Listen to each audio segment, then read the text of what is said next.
Hey guys, I just wanted to have a chat about this debate between Sagar and Krystal on breaking points about immigration.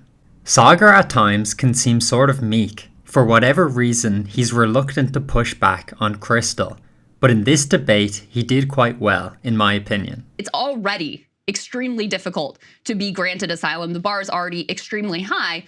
Yes, the bar is extremely high. After claiming asylum, you end up on a backlog that lasts for 1,621 days, nearly 4.5 years for just an initial hearing, during which time you can live and work, and if finally denied, you can just disappear into a population of 11 million illegal immigrants. Basically, the idea is once you get to over 5,000 on average on a daily basis, and there are some provisions in there like the president could change that authority, which is the other piece, is like you are giving the president, whether it's Biden or Trump, massive new powers under this bill. But the idea is once you get to that 5,000, you basically sort of like end due process and say, screw it to asylum whatsoever. 5,000? Because 5,000 has become the new normal under Biden. Flashback to 2019, when Barack Obama's DHS secretary was talking about Trump's crisis at the border. I know that 1,000 overwhelms the system. I cannot begin to imagine what 4,000 a day looks like. So we are truly in a crisis. Let's look at Trump's quote-unquote crisis graphed out when compared to the Biden administration. Look at that spike under Trump in 2019. That's nothing compared to the mountainous peak of the Biden administration. And Trump's spike wasn't even his fault, but we might get into that later. If you want a border hawk, you are not going to defeat Donald Trump on those grounds. Yes. Like, why would you compete on who can be the biggest asshole at the border? Well, any facade that they were putting on of being objective journalists is out the window, I guess, at this stage. Why are you being such an asshole? Stop being a jerk and just let everybody in. Oh my god. That's some peerless commentary from Krystal. Prior to that election, we had the whole child separation policy, which Americans were genuinely horrified by. I mean, it was terrible. These kids who were orphaned by the United States government, the audio that was leaked of the Border Patrol agents mocking them, and all of that was horrifying.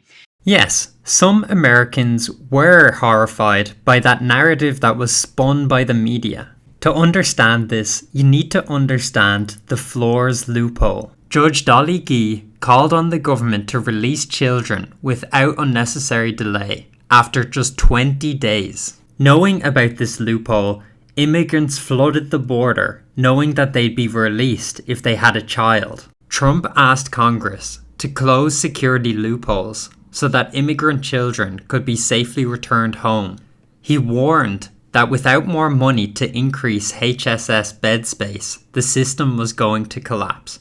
And collapse it did, through no fault of Trump's. Under Trump, it was easy to scream about child separation, even though Obama did it too, and all of this, and then everyone just conveniently forgets that. I'm not sure if this was a subtle dig at Krystal, but she is definitely one of those people.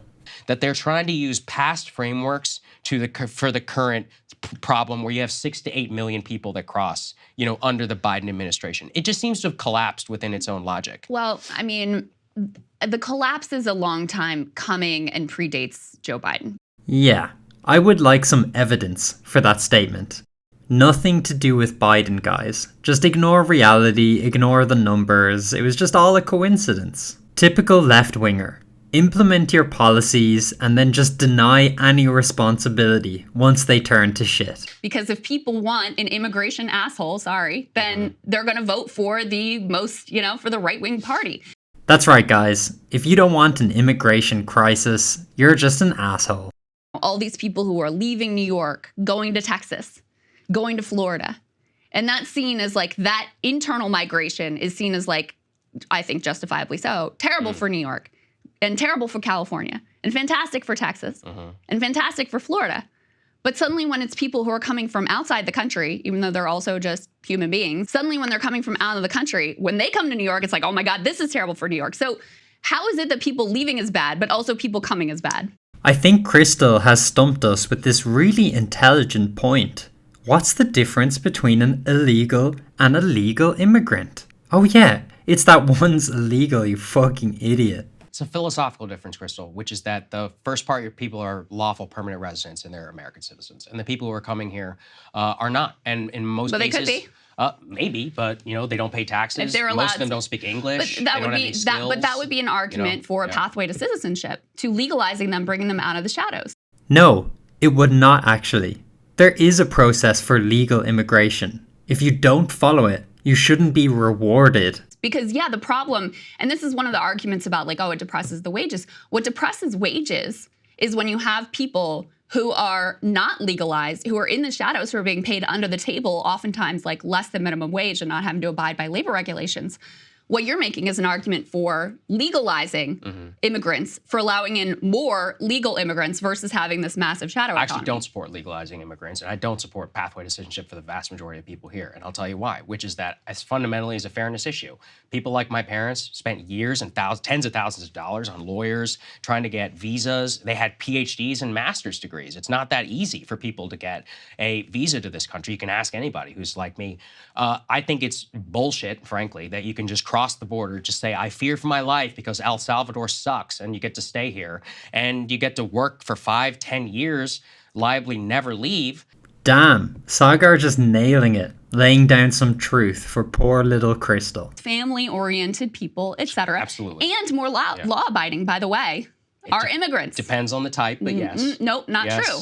If you look overall, immigrant populations more law-abiding than native-born citizens. This is a bullshit argument that you're often going to hear from left-wingers. You cannot compare native-born citizens to illegal immigrants, because it is only illegal immigrants that are subject to deportation and detention. So it makes zero sense to compare them. This complete attack on the asylum process and this idea that we don't care if you're being persecuted. We don't care if you fear for your lives. We don't care if you're like, a Jew trying to escape Nazi Germany or whatever. Well, that's not fair. This is completely naive if it's what she actually believes.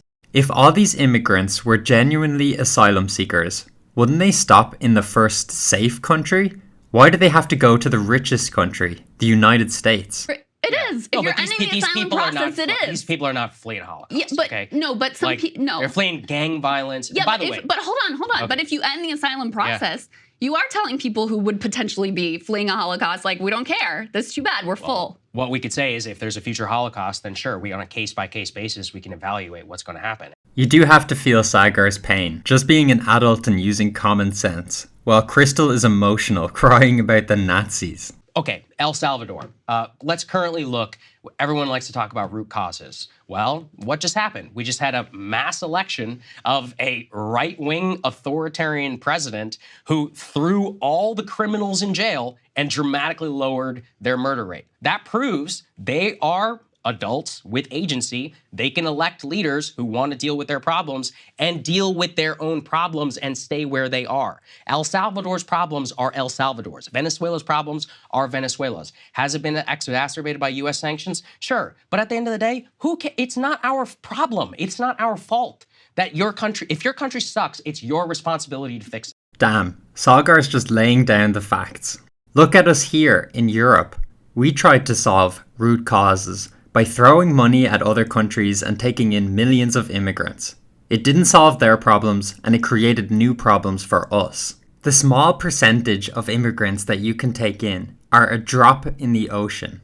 And if you're incentivizing all the entrepreneurial types, the hard workers, to leave their countries, how will those countries ever fix their problems if all their best people are leaving? Now, in terms of the difference between the Irish and the German is we were a rapidly industrializing economy which needed cheap labor. I would also say that a lot of people who were natural born hated the Irish and the Germans with some good reason because they were depleting their wages and were willing to work for much less than they were, and they were driving around their overall wages, which led to major labor disputes even within unions at the time.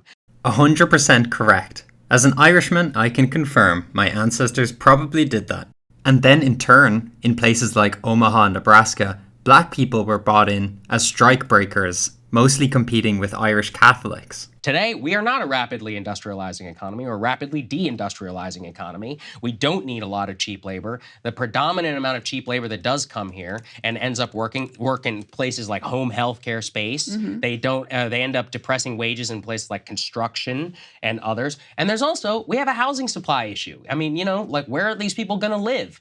She's lost the argument, so she's tapping away on her computer. And ends up work in places Oh like my home god, healthcare what an space. asshole. Why Is he using all these facts to hurt my feelings? But don't cry, Krystal. You're a strong girl. Why is it fair that we invaded Iraq and Iraqis can't just walk here? Don't they have more right to live here than anyone in El Salvador? I would say yeah, absolutely. I would let them in too. But it's This is pathetic. Krystal pretends she's not for open borders, but her answer just seems to be, let them in, let more in. She doesn't offer any solutions, because all this is virtue signaling. Well, newsflash, Krystal, that compassionate approach that you were talking about of the Biden administration is what led to this current crisis. So letting in more immigrants isn't the solution. You need an actual solution, Krystal. Yeah, but it's not fair because they can't walk here across Mexico. We do have special programs for, I think, Iraqis, but definitely Afghan interpreters as well who helped us in our war. So absolutely. That's the clarity, but not. Krystal's completely dense. Sagar's talking about the general population, not a handful of interpreters, obviously. There's this assumption that everyone in the world would come to the United States of America. A lot of them would. And that's just not borne out by the data. Even among, there's a lot of focus on the Central and South American migrants who come here. There's far more Venezuelans who have migrated to neighboring countries to Venezuela than there are who have attempted to come here. Then most people, the overwhelming majority of migrants, are looking to go to the countries that are most proximate, where, again, they may have family ties or it just may feel more comfortable for them or whatever. So it's not true that if you open things up, that literally everyone in the world would want to come here. That's just not the way it works. Gallup survey 2021, 900 million people would migrate to the West if they could. Sorry, that's just not going to happen. Just fucking destroyed. Oh, the data doesn't bear that out. Oh, but it does. She's just pretending like the financial incentive doesn't exist. It's hard to tell if she genuinely is this stupid. But unfortunately, this naive, parochial view actually dominates a lot of left-wing policy making. That the more cruel and restrictive you are at the border, number one, the more orderly it's going to be. That's not true, because almost definitionally, the more that you're squeezing the number of actual legal migrants, the more you're going to have illegal migrants, because these are not people who are casually leaving their homes.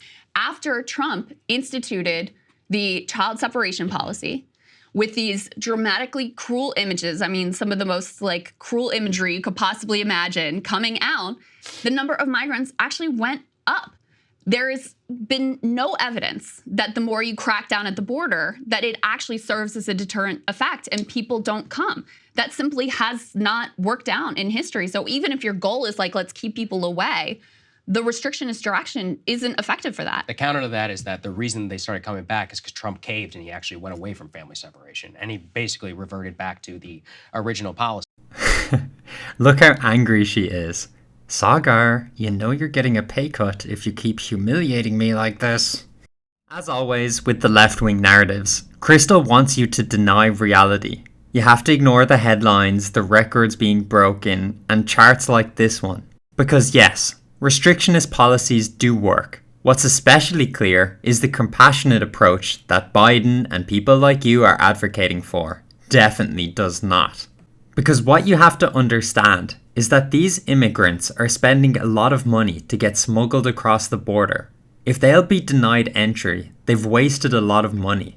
If you were going to gamble your cash, time, and effort on the prospect of getting across the border, would you rather do it under a strict president like Trump or a compassionate president like Biden? And the figures bear out that immigrants clearly chose the latter. of America through migration throughout our history. My care for the poor and the lower class extends to the borders of the United States. For everybody beyond that, I hope for the best for you, but it's not my problem. And that can sound harsh if you want, but I've seen enough of the world to know that there is so much suffering that is out there that there's absolutely nothing I can do about it. This is completely true. Left-wingers are so emotional at the cost of any logic that they think they can solve all the world's problems when they end up making things worse. It's something I talked about in my video on Hunter Avalon. But yeah, Democrats do tend to be more compassionate at the end of the day, just truthfully because of what you said. They tend to have more feelings in general. While I don't agree that they're more compassionate, as borne out by the data, because conservatives give more to charity, do more volunteering work, etc. But left-wingers are definitely more emotional. It's sad that you have to say no to some people, and it's sad that you can't solve every problem in the world. But you can't be quixotic. You have to be realistic. Look at the defund the police movement. Some horrific killings happened at the hands of police. And the emotional reaction of the left wing is to just abolish police altogether. Conservatives, using common sense, realize that's a terrible idea. The fact that we can't solve every problem for every person in the world does not harden my heart to being able to do what we can within the bounds of things that, again, are actually good for our country and have. Oh, guys, look at that virtue signaling. Look how compassionate Krystal is. Guys, I'm gonna let them in because I'm such a good person. But no, it's beneficial for us. So which is it, Krystal? You're either doing it because it's beneficial for America, or you're doing it because you're compassionate. If it stopped being beneficial, would you still do it? Suddenly it's a disaster and it's terrible for the state. It just doesn't make sense to me. Well, public opinion doesn't agree with you. I can at least say that. I don't know about that. Well, thankfully, Krystal, we don't have to rely on your stupid feelings, because we have data on this. Yes, the majority of Americans want to see immigration decrease. Now, Vaush also did a reaction to this video that I wanted to go through, but to be honest, it's pretty vacuous and lacking in any substance to really talk about. And the video's pretty long already. For the most part, he just accuses people of being racist, cites a study that I don't think he's actually read, and makes inane points. Immigrants, and I don't support pathway to citizenship for the vast majority of people here, and I'll tell you why, which is that as fundamentally is a fairness issue. People like my parents spent years and tens of thousands of dollars on lawyers. When I was your age, I had cancer and I just had to deal with it. But now there's a cure for cancer. That's wow. Well, you don't deserve it. I didn't get a cure for cancer. Yeah. Again, I feel ridiculous even refuting this point by Vaush, because it's so stupid. But a better representation is if there was a queue for the cure for cancer, and then some people just skip the queue. Should they be allowed have the cure? No, obviously not. Because that would be unjust towards the orderly people who followed the process.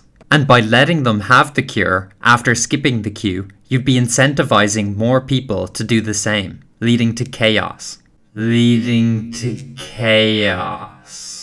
How is it that people leaving is bad, but also people coming is bad? It's a philosophical difference, Krystal, which is that the first part, your people are lawful permanent residents in there. So, but what he means is it's a racial difference. I don't like Sagar myself, but are you sure he's saying it for racial reasons? Yeah, yes. Sagar is absolutely a fascist. Like, I've been watching him talk for years now. His policies are consistently in line with those of racists every time I see him talk about anything racists care about. In classic Vaush fashion, he just dismisses whoever he's talking about as a racist or a fascist. But as I pointed out in my video on Vaush's recent scandal, where CP was found on his computer, Vaush put out a video where he asks people to be charitable. By the next day, I had learned from what felt like the entire goddamn internet that two of the images in my folder preview window were actually from a well-known lolicon artist, and therefore definitely intended to be lolly shit. I think a lot of people have been real uncharitable. I think it's insane to say this, like, yeah, it's a pedophile, you got him. I think that's insane. Accusing people who are strong on immigration of being Nazis, fascists, and racists is very normal. But accusing someone who is caught with actual child porn on their laptop of being a pedophile, You are insane. How did you make that connection? What the hell? You can accuse anyone of being a Nazi, but you have to be charitable when it comes to pedophilia. Anyway, I know this doesn't have anything to do with immigration. I just wanted to point out the hypocrisy.